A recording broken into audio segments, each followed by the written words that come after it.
EPS ने एक और संकट खड़ा कर दिया है। उनका गठबंधन तो बीजेपी से हो गया है, लेकिन वो सार्वजनिक रूप से बोल रहे हैं कि अगर गठबंधन की जीत हुई तो हम बीजेपी के साथ मिलकर सरकार नहीं बनाएंगे।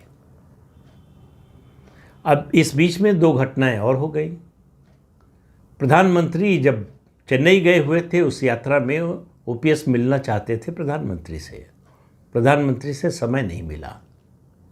अब इसमें अलग अलग तरह की खबरें हैं कि जो है वो ईपीएस के दबाव में हुआ या किसी और वजह से हुआ, लेकिन हुआ ये कि मुलाकात नहीं हुई। इसके विरोध में ओपीएस ने एनडीए से इस्तीफा दे दिया, एनडीए छोड़ दिया, और उसके बाद वो मिलने गए डीएमके के नेता और मुख्यमंत्री एमके स्टालिन से।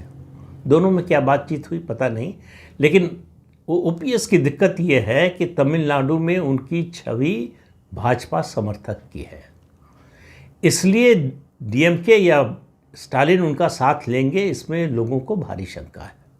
और इसी वजह से विजय भी अपनी पार्टी में उनको साथ नहीं लेना चाहेंगे। विजय भी अपनी पार्टी को भारतीय जनता पार्टी का वैचारिक दुश्मन बताते हैं, तो इसलिए बीजेपी से जुड़ा हुआ कोई नाम उसको साथ नहीं ले सकते या नहीं लेंगे। हालांकि राजनीति में ये कहना बहुत मुश्किल है कि कौन किसके साथ नहीं जा सकता या कौन किसके साथ जा सकता है।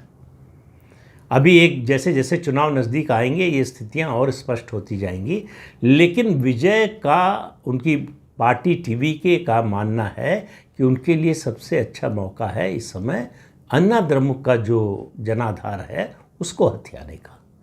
इसलिए आप देखेंगे तो वो पेरियार से लेकर एमजीआर और जयललिता तक जितने अन्ना द्रमुक के आइकन हैं सबकी प्रशंसा कर रहे हैं। इससे सबसे ज़्यादा परेशानी अन्ना द्रमुक को हो रही है, और उनको लग रहा है कि अगर सचमुच विजय ने उनका जनाधार पूरा नहीं थोड़ा भी ले लिया तो फिर अन्ना द्रमुक के लिए पॉलिटिकली सर्वाइव करना, और मैं बार बार कहता हूं, जब मैं किसी बड़ी पार्टी के लिए कहता हूं कि पॉलिटिकली सर्वाइव करना मुश्किल है, तो इसका मतलब होता है सत्ता की दावेदारी से। उस दावेदारी से अन्ना द्रमुक बाहर हो जाएगी। अब दूसरी घटना ये हुई कि जब ईपीएस ने बाकी घटक दलों को अन्ना द्रमुक के जो है उनको साथ लेने से और ओपीएस और दिनकरन दोनों को साथ लेने से मना कर दिया, और इस पर भाजपा की ओर से कोई प्रतिक्रिया नहीं आई। हालांकि भाजपा ने कोशिश की कि ऐसा ना हो, अन्ना द्रमुक के जितने घटक दल हैं वो साथ रहें, लेकिन एक सीमा के बाद ईपीएस बीजेपी की सुनते नहीं, मानने को तैयार नहीं हुए।